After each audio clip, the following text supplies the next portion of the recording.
kangen nggak Bang? Kalau situasi kayak gini kan semuanya itu dibatasi ya, ya kan? Apalagi saya tahu betul Bang Damar Sakti ini kan selalu ke pondok gitu kan. Nggak kangen Bang ke pondok? Udah berapa tahun nggak ke pondok? Kalau masalah kangen itu ya tetap kangen, tapi syukur alhamdulillah dengan beradanya COVID-19 ini membuat kita sadar.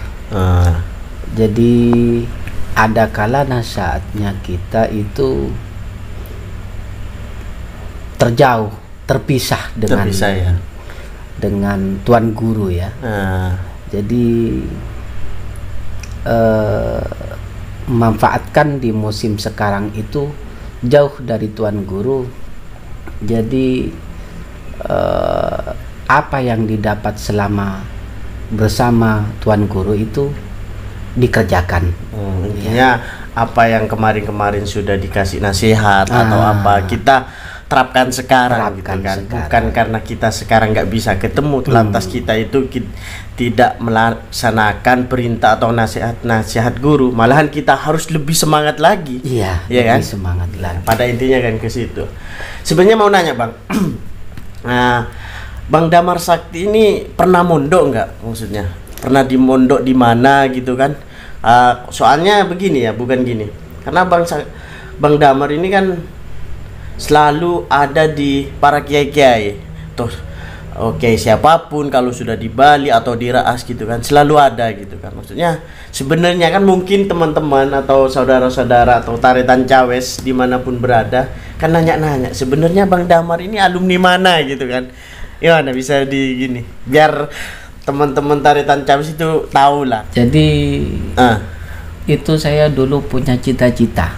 Cita-cita semenjak kelas 4 SD, dengan satu kelas itu saya punya teman akrab jadinya, punya cita-cita, dan teman saya itu punya cita-cita duluan daripada saya. Itu cita-citanya mau mondok ke Sukorejo. Nah di saat itu ketika saya sekolah SD itu tidak sampai kelas 6, jadi putus di kelas 5. Di DO apa gimana? Ya namanya nakal gitu. Oh iya, kalau di kampus itu kan di DO iya, gitu kan. Kalau di SD itu apa namanya biasanya? Dikeluarin? Bukan mengeluarkan diri. Mengeluarkan diri. Tidak mau sekolah lagi gitu. Jadi di saat itu kelas 5 SD berhentilah saya sekolah. Terus kakak yang kedua itu wisuda di Pondok Tarate Sumenep ya. Di Pondok Tarate Sumenep itu wisuda. Terus saya ikut itu ke Pondok Tarate itu, ikut serta merayakan wisudanya kakak. Jadi saya tidak selepas wisudanya kakak itu saya tidak mau pulang lagi ke Raas.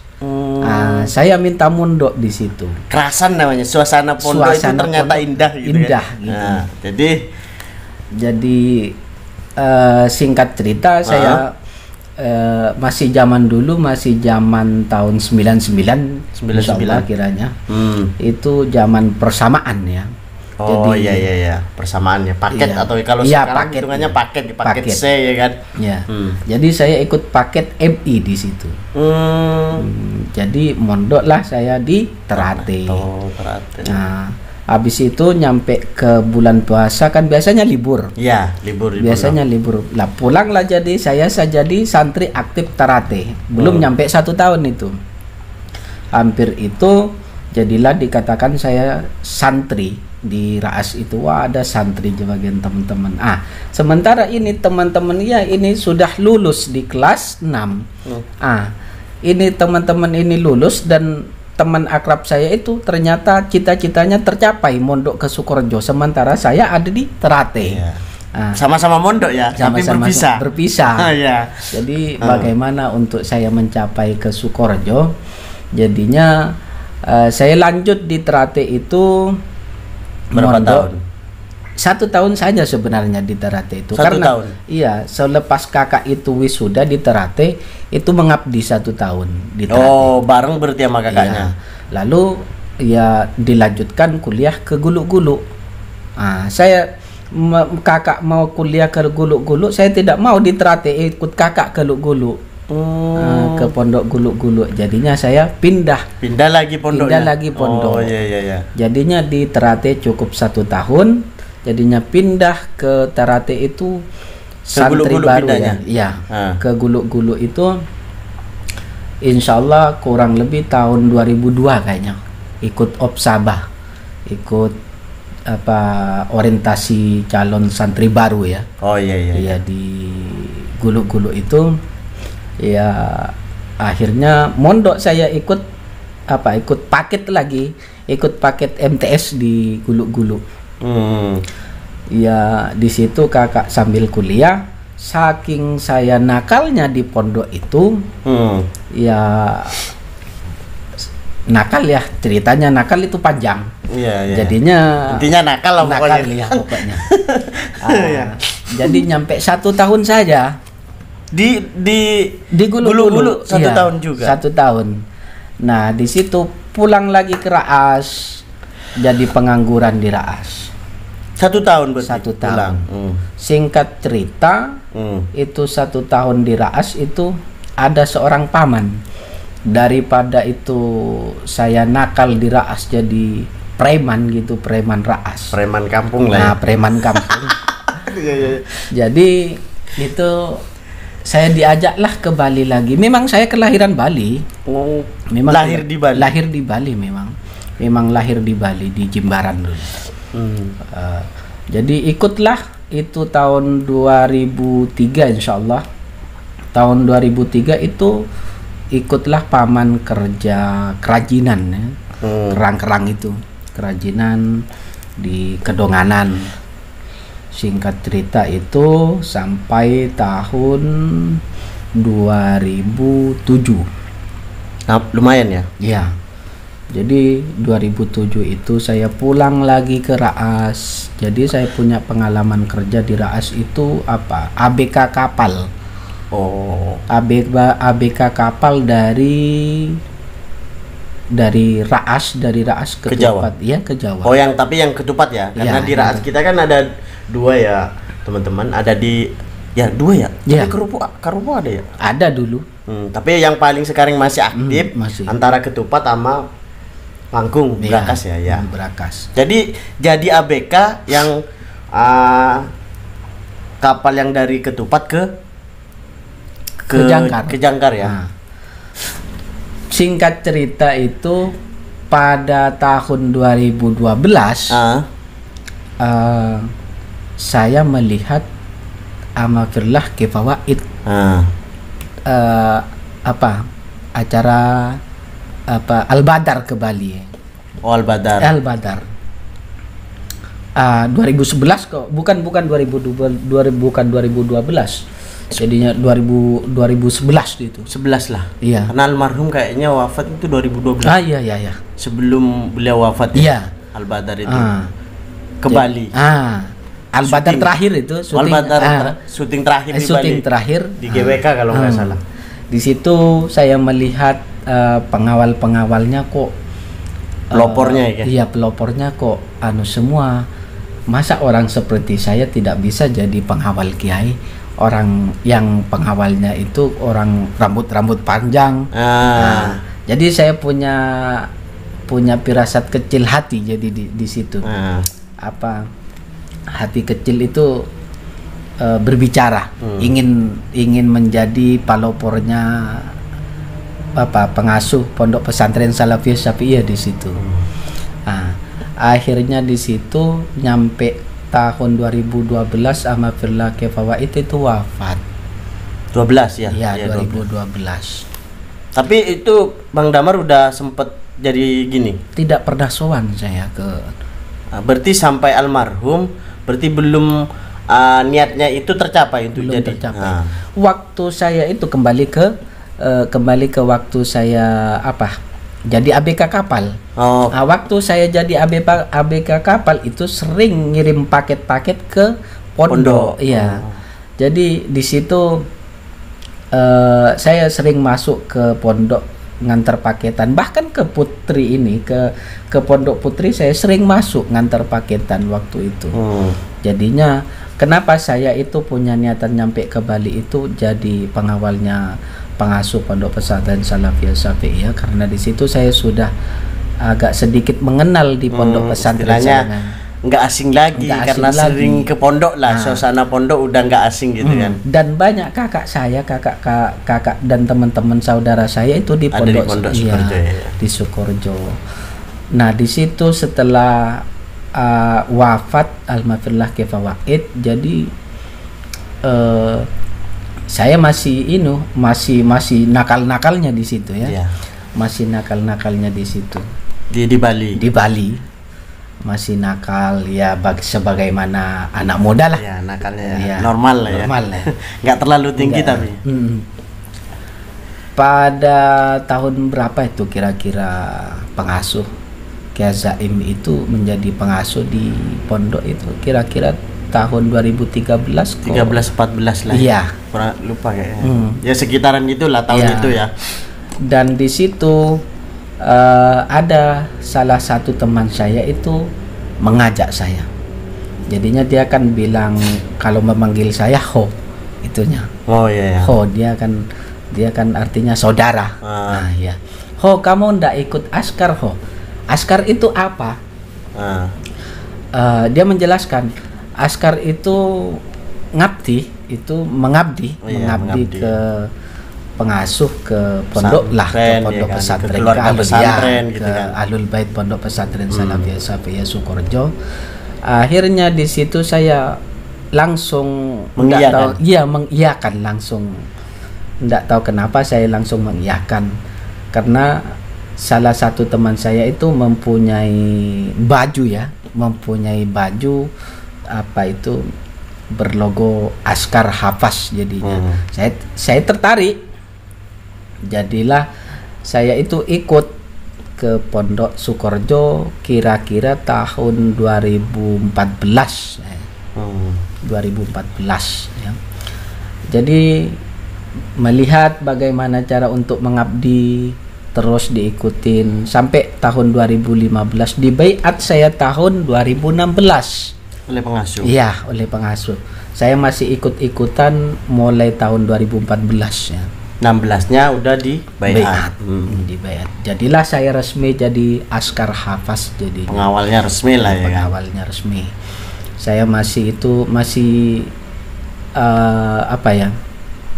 mengikuti alur kata hati lah di situ.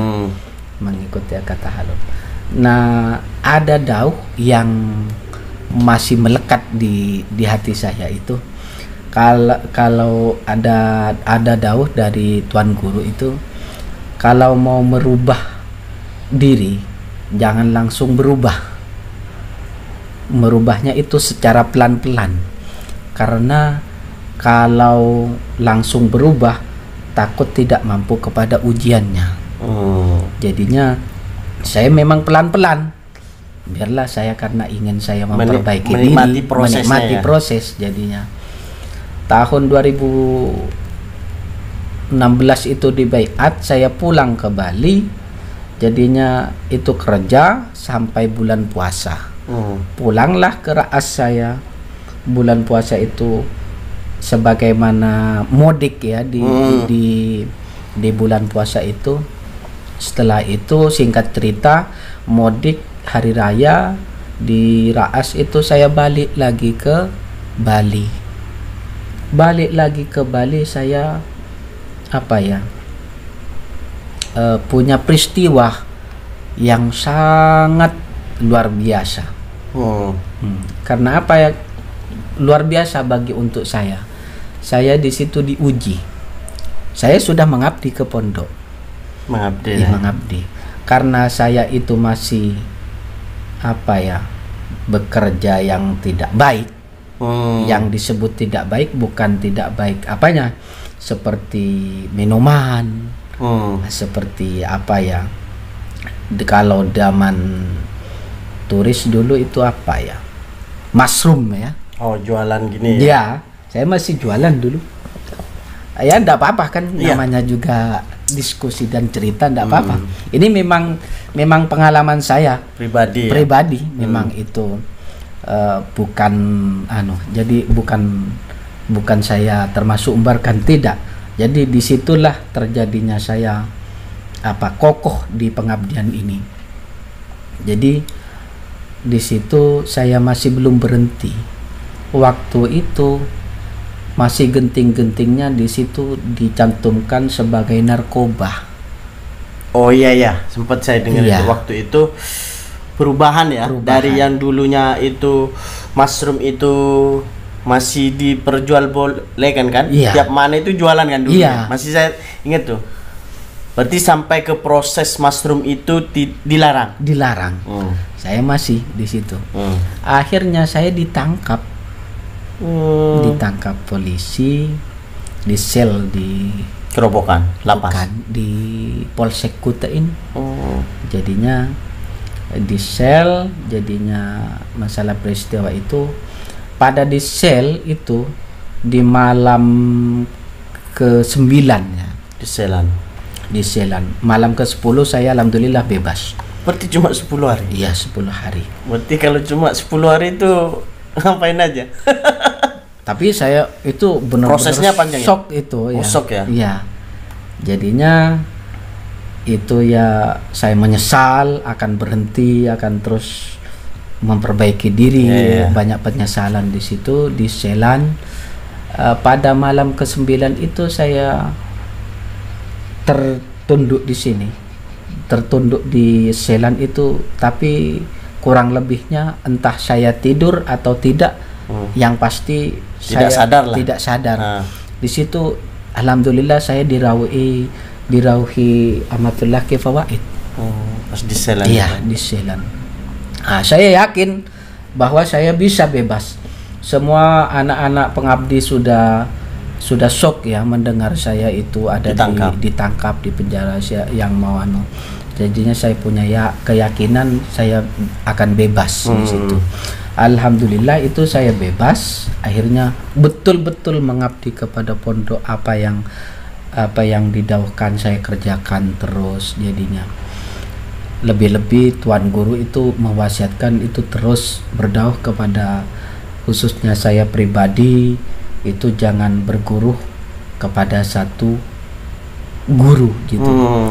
Lebih-lebih memperbanyaknya guru yang memperingati tentang ilmu kebaikan, dan jadinya gitu ceritanya. Jadi ya alhamdulillah sampai sekarang itu. Ya terjadinya perpisahan ini sama guru ya kita sambungkan karena di dalam pengabdian ini punya pengalaman masing-masing yang luar biasa. Jadinya saatnya kita itu lebih menyambung batin daripada dahir gitu. Ya kan sekarang kan sudah tahu ya, maksudnya Bang Damar itu belum pernah mondok di Sukerjo, tapi pengabdian atau gininya ke pondok pesantren Sukerjo itu luar biasa. Bahkan kalau saya bilang ini melebihi alumni, Bang. Melebihi saya lah sebagai alumni gitu kan. Maksudnya saya kok tahun berapa Bang Damar itu mondoknya gitu, saya ngerasa waktu itu Bang Damar juga alumni gitu kan. Karena yang saya tahu, yang saya kenal teman-teman itu yang aktif di pengabdian atau di organisasi pesantren, saya tahu.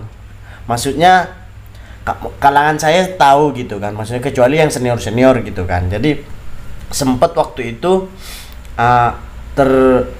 prinsip begini, berpikir ini angkatan berapa gitu kan. Cuma belum sempat ketemu langsung atau gini gitu, karena terkadang persoalan itu ditanyain kan bukan pas, mohon maaf ya, bukan takutnya nanti kalau bukan alumni takutnya nggak boleh ngabdi sih, enggak kan. Maksudnya angkatan tahun berapa gitu, kamarnya dulu di mana gitu kan. Nah, itu intinya siapapun yang mau ngabdi ke pondok dimanapun, meskipun kita bukan alumni ya kan, kita insya Allah Kiai akan nerima ya kan? Iya. Itu. Nggak ada gini nggak bang? Maksudnya ini kan pertanyaan khusus, nggak minder nggak kan? Rata-rata yang pengabdi itu kan rata-rata sih, ya itu kan alumni semua gitu kan. Ada ngerasa saya kan bukan alumni gitu kan?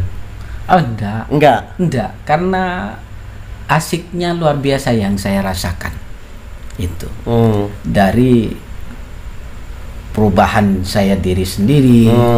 Jadinya saya memang cinta Sukorejo karena apa-apa pokoknya yang berlogo Sukorejo itu saya senangi.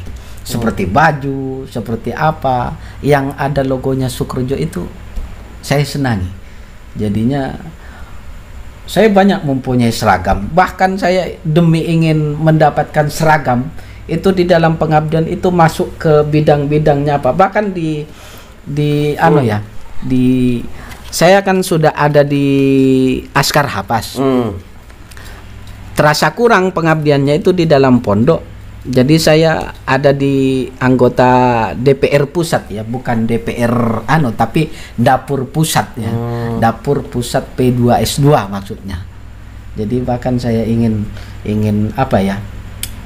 ngabdi di situ juga di dapur. Sempat saya lihat itu kayak pernah di dapur gitu. Iya, sampai sekarang alhamdulillah. Berarti kalau acara-acara besar pesantren, iya, pasti Bang Damar itu duluan ke sana. Iya. Kayak haul ya biasanya kan, haul pasti Bang Damar itu sebelum acara haul berapa hari biasanya? Kalau awal-awalnya sih tergantung kesempatan kita sebenarnya. Tapi intinya pokoknya sebelum acara ya? Iya, sebelum acara. 1 hari atau 2 hari acara gitu kan? Kalau haul saya pasti setengah bulan di pondok itu. Oh, di pondok dulu setengah bulan. Kalau maulid itu 1 minggu. Acara besar. Ini kan melebihi alumni, Pak. Kadang alumni besok acara baru malam ini berangkat. Intinya gitu kan. Maksudnya ya ini juga buat pelajaran buat saya juga gitu kan. Maksudnya biar semangat lagi, terutama yang saya alumni gitu kan. Bukan ini loh Bang Damar aja gitu kan yang tahu maksudnya barokahnya ngabdi ke pesantren, ke kiai gitu kan. Hikmahnya besar gitu kan. Maksudnya membuat kita berubah ke lebih baik itu kan luar biasa gitu kan. Iya. Karena saya pribadi juga yakin teman-teman, semakin kita dekat dengan kiai atau ustadz, insya Allah kita kan perubahan kita yang sebelumnya kurang baik, insya Allah akan baik ke depan. Iya. Dan Bang Damar meyakini itu. Iya, itu pasti. Dan merasakan juga pastinya kan. Dari tadi Bang Damar cerita tentang pengalamannya yang sebelumnya sampai ke titik yang benar-benar sampai Bang Damar, mohon maaf istilahnya, di penjara gitu kan. Itu kan sudah shock kan. Maksudnya orang itu siapa sih yang mau masuk penjara teman-teman? Maksudnya pasti mentalnya diuji gitu kan. Tapi di balik peristiwa itu kan pasti ada hikmah kan. Iya. Banyak perjalanan sebenarnya. Pokoknya kalau membahas tentang pengabdian itu panjang sepanjang perjalanan bisa dikatakan sepanjang 7 tahun 8 tahun saya mengabdi di pondok. Jadi sudah 8 tahun. Insya Allah kurang lebih 8 tahun. Berarti ya rindu lah pasti kan. Yang kemarin sudah kita melewati haul udah berapa kali? 2 kali ya. Iya. 2 kali kan biasanya saya sempat kan lihat Abang Damar itu di dapur gitu kan, pas saya ketemu adik-adik gitu kan, saudara Bang Damar ada di dapur kan. Karena saya juga Bang Damar kan di sosial media kan aktif gitu kan. Wah, udah di dapur duluan ini, maksudnya udah di Sukorejo gitu, maksudnya masa atau itu luar biasa nggak? Maksudnya gini Bang, mohon maaf ya, terkadang kan orang masih gini ya, meskipun saya juga banyak sih teman-teman yang dulu saya bareng-bareng itu, kita kan masih kerja gitu loh Bang. Maksudnya ntar dulu kan saya masih kerja gitu kan, nanti kalau lama-lama di pondok gitu kan nanti gimana gitu. Enggak kepikiran atau saya kalau lama di pondok gitu kan nanti di sini kan pendapatannya hitung-hitungan kasar lah, manusiawi ya kan umpamanya. Ya kalau ke pondok lama sampai 2 minggu katanya Bang, kita kan sudah meluangkan pekerjaan di Bali khususnya kan. Kalau hitung-hitungan bisnis dalam 2 minggu ini udah berapa uang yang kita dapat gitu kan. Maksudnya gimana untuk bisa itu bisa meninggalkan itu, tapi untuk bisa mengabdi lebih puas, maksudnya lebih nyaman gitu kan. Tukarannya itu dengan uang gitu gimana? Kalau masalah itu ya kembali kepada niat masing-masing. Kalau saya karena saking cintanya ke Pondok Pesantren Sukorejo, jadi apa yang saya punya itu dihabiskan demi untuk mengenal diri jadinya. Jadi memang saya itu memang di pengabdian itu tidak dapat uang, tidak ada itu. Cuman barokah yang ada itu pasti. Jadi selama saya itu mengabdi, jadi di intinya itu sebelum mengabdi itu saya sempat sempat jadi orang punya juga.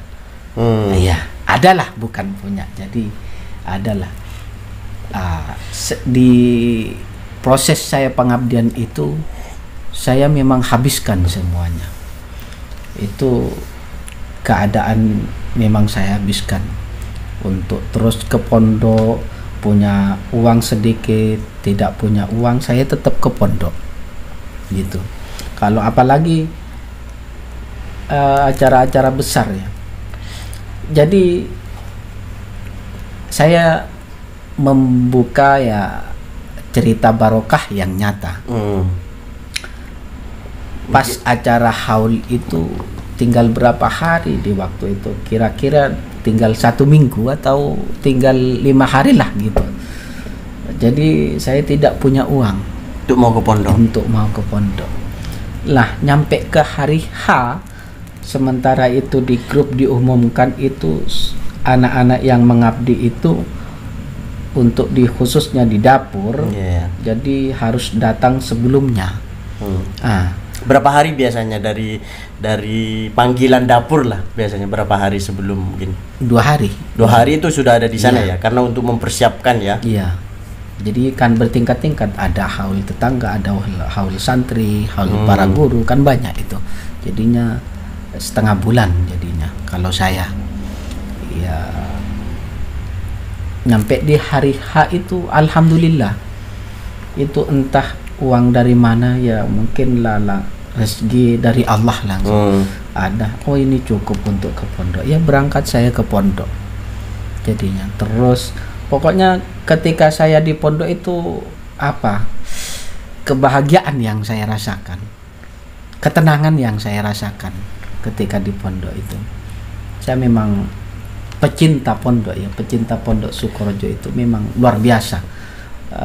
Hikmah dari pengabdian, karomah dari para guru, jadi para masyayikh itu betul-betul saya rasakan, alhamdulillah. Ya di situ terus berlanjut. Jadi bahkan itu saya termasuk hampir istiqomah selama kurang lebih 6 tahun di setiap Jumat Manis, bahkan bukan hanya di acara besar ya, di Jumat Manis saya ke pondok. Iya, 6 tahun insyaallah, kurang lebih 6 tahun itu hampir saya istiqomah. Kenapa saya hampir istiqomah? Karena 6 tahun itu ada halangan juga. Yang pertama saya sakit di waktu itu, yang kedua bapak saya dan ibu saya itu berangkat haji. Jadi walaupun tidak istiqomah di selama 6 tahun Jumat Manis ini, alhamdulillah saya tetap merasa istiqomah jadinya. Jadinya selama masih sehat. Iya. Intinya kan selama masih bisa sehat gitu, pasti ke pondok kan. Iya, Jumat pasti Manis. ke pondok. Kalau sekarang bukan pandemi pasti dilanjutkan ini. Iya. Di mana ada kesempatan. Selama saya itu jomblo ya, banyak kesempatan. Selama saya jomblo itu banyak kesempatan. Berarti hikmah juga kalau orang jomblo. Ya, alhamdulillah.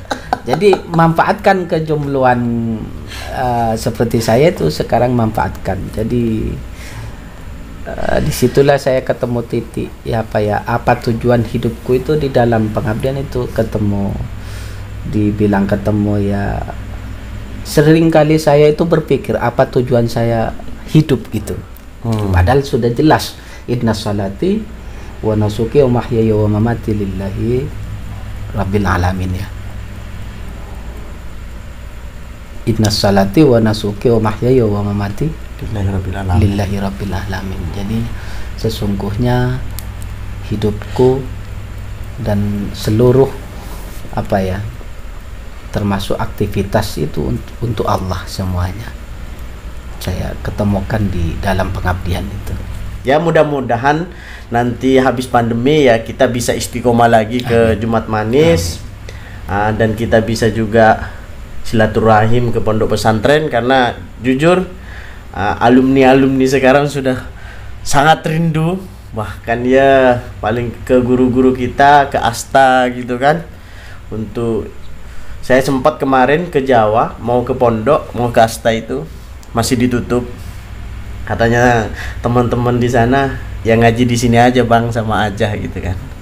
Ya sih, tapi hasrat kalau belum masuk ke pondok itu, maksudnya ke masjid sampai ke Asta itu kan beda gitu. Ya semoga pandemi ini cepat berlalu sehingga kita semua teman-teman yang pengen ke pondok bisa ya. Amin amin ya. Amin ya.